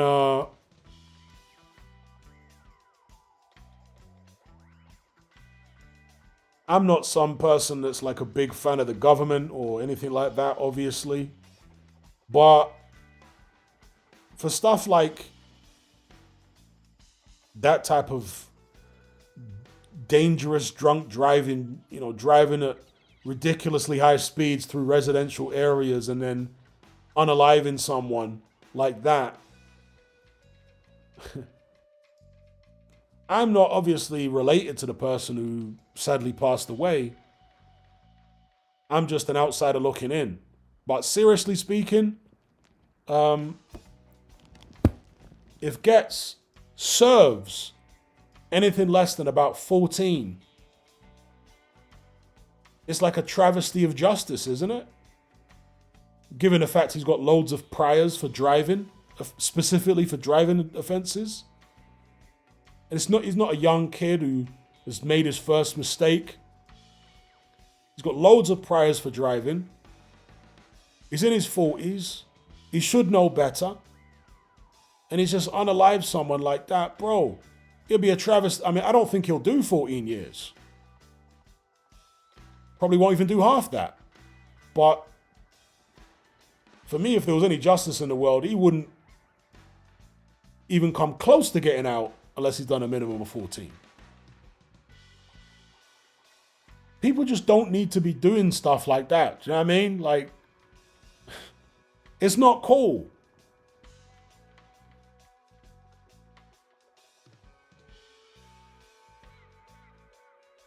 Evil Uncle Phil says, because he's pleading guilty, the cops are going to take it as goodwill. I don't see him getting more than 2. He's definitely going to get more than 2 years. He'll definitely get more than 2 years. Because he left the scene. That's an aggravating feature. And when they knocked on his door, he tried to make up some story. So on and so forth. No, he'll definitely get more than 2 years.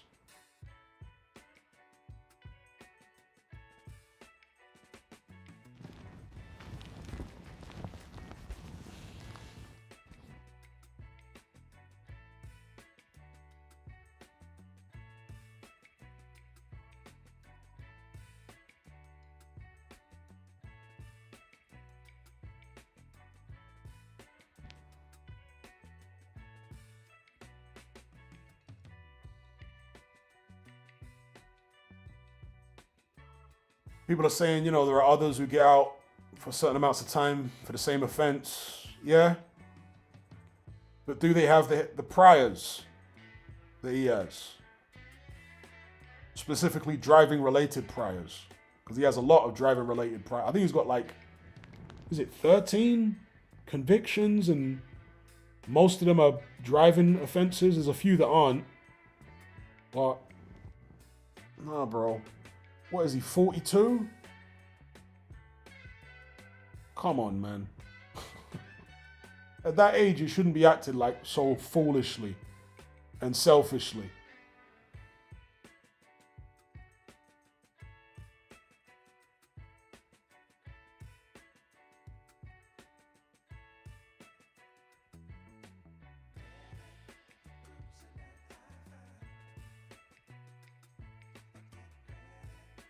Yes, you can get a life sentence. Because that's the maximum for that particular crime. It's life. It used to be 14 years, it's now life. So you can get a life sentence, yes.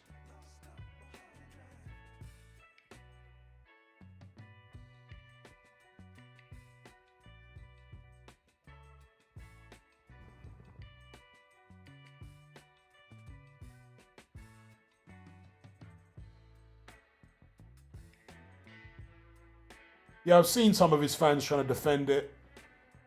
And it's typical fan behavior, isn't it? If they like someone, be it a musician or a politician or a boxer or whoever, they say love is blind. You know what I mean? They act like the person can do no wrong, even when they've done wrong. Nah, I don't see Getz getting life. No, you ain't gonna get life. Be very surprised if that happened. But I'm just saying from my perspective, as someone who's obviously not related to the victim, as an objective outsider observer, I think it would be a travesty of justice if he served, I'm not talking about convicted of, or sentenced, excuse me, I'm not talking about sentenced for, I'm talking about if he serves less than 14, that's a travesty of justice. He took someone's life. Do you know what I mean? With his stupidity. And he's got priors for driving. Like, nah, bro. Nah. He didn't show any remorse. He fled the scene. Like, nah, bro. Man's got to do at least a 14. And I'm sure his family want him locked away and have the key thrown away. You know what I mean? Understandably so. But, yeah, for me, God, he's got to do at least 14 if there's any justice in the world.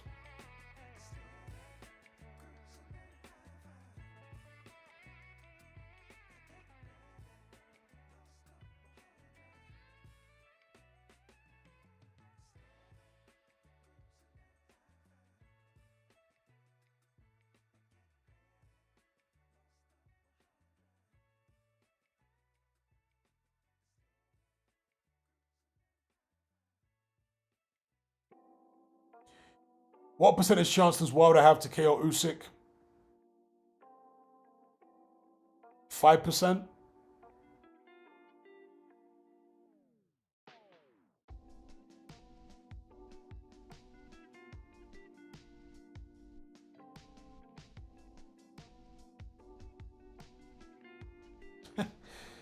The box says he'll be out by next Christmas with the way Stalin is handling things. And you know, if Getz were to get a really light sentence or get out early, it would be so controversial. It would be like a big controversial story with political ramifications. And maybe the establishment want that, you know, because they like playing different groups off against each other in this current climate. They like all that. It would cause a lot of outrage, and you know, maybe that's a possibility in their playbook. But in the normal course of things, he should be, as I say, if it was down to me, he would serve at least 14 years, right, minimum.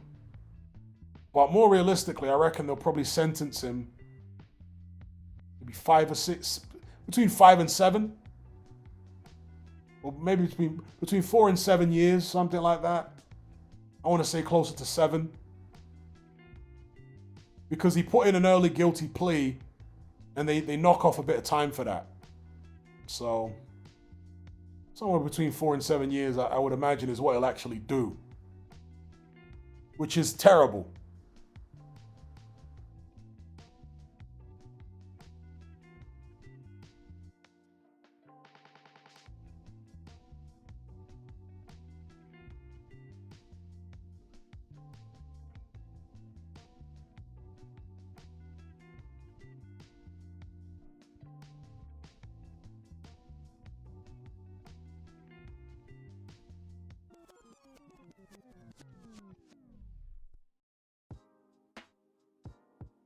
Indeed, Andre Rodriguez, 5% the puncher's chance. And Wilder doesn't really seem to have the punch anymore. We didn't see the punch against Parker. We didn't see the punch against Zhang. We didn't even see the punch in his last fight against Terrell Herndon. Yeah, he stopped Herndon, with like an accumulation of scrappy shots. Didn't drop him heavy. And the fight was stopped with Herndon on his feet. So we haven't seen the puncher's chance from Wilder, the real one-punch knockout power since he fought Helenius.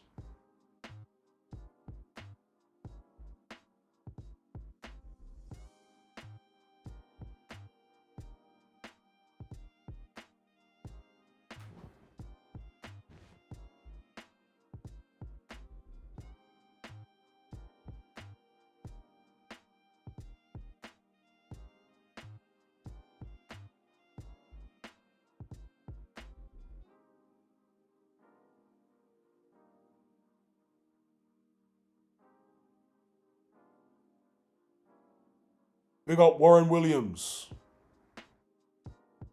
Evil Uncle Phil says, Caballero stops Usyk badly, in my opinion.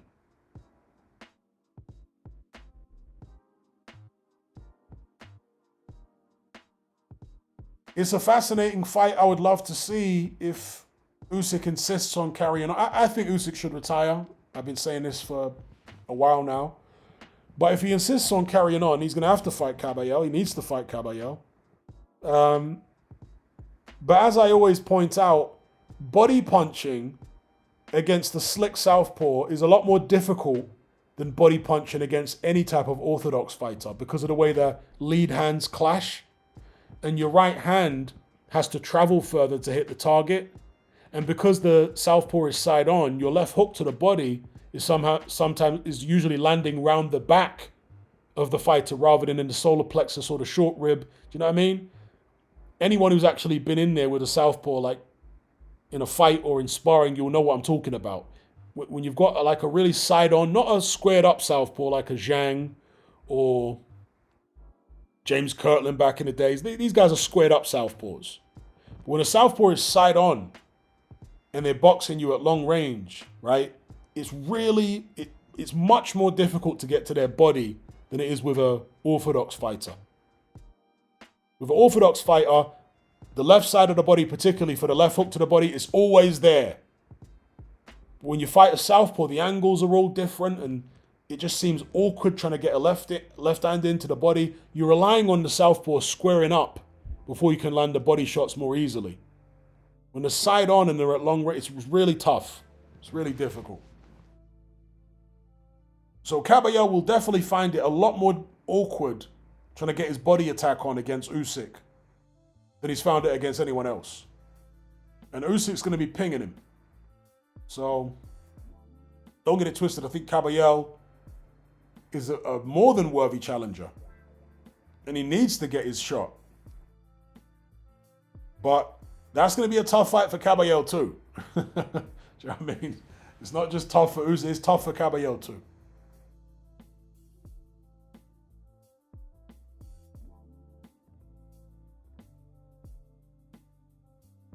Yeah, you can throw a straight right hand to the body against the southpaw, but remember the southpaw left is going to counter you right over that straight right hand to the body.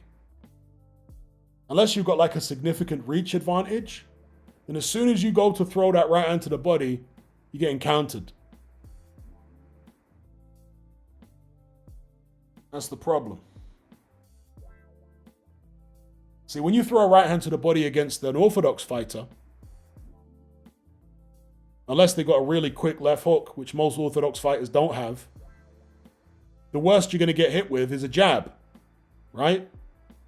Whereas with a southpaw, throw the right hand to the body, you're going to get hit with a backhand.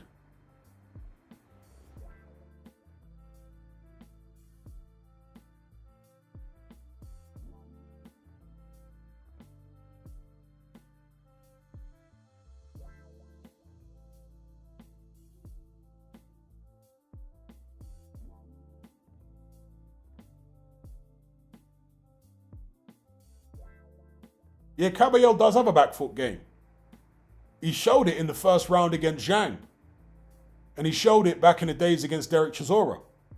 So, yeah, Caballero does have a back foot game when he decides to use it.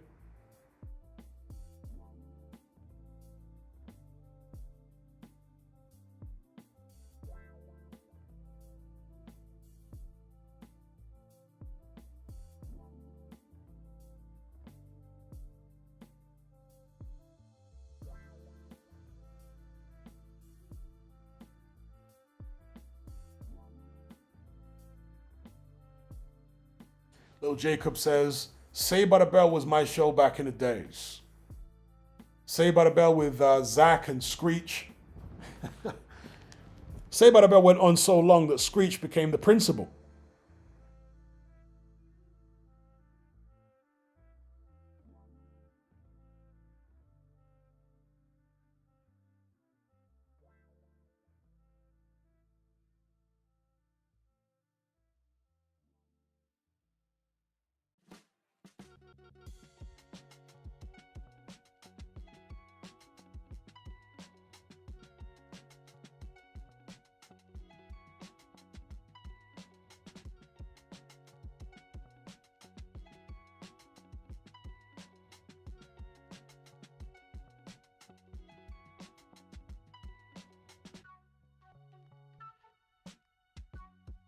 All right, peeps, I'm going to shut this one down.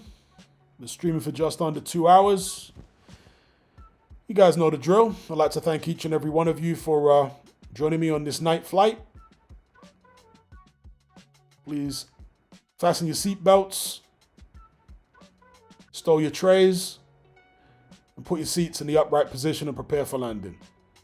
Special shout out to those who donated via Super Chat. They were James Clifford, Gaz, Jimbo Jones, Quadruple A, Ben Odom, Ryan, Charles B, and Mr. Luca. Big up everyone else for joining the conversation. If you could do me the small favor and courtesy of sticking a like on this stream, it would be very much appreciated. All right? Until next time, take care, be good. Safe travels for your onward journey. I'm out.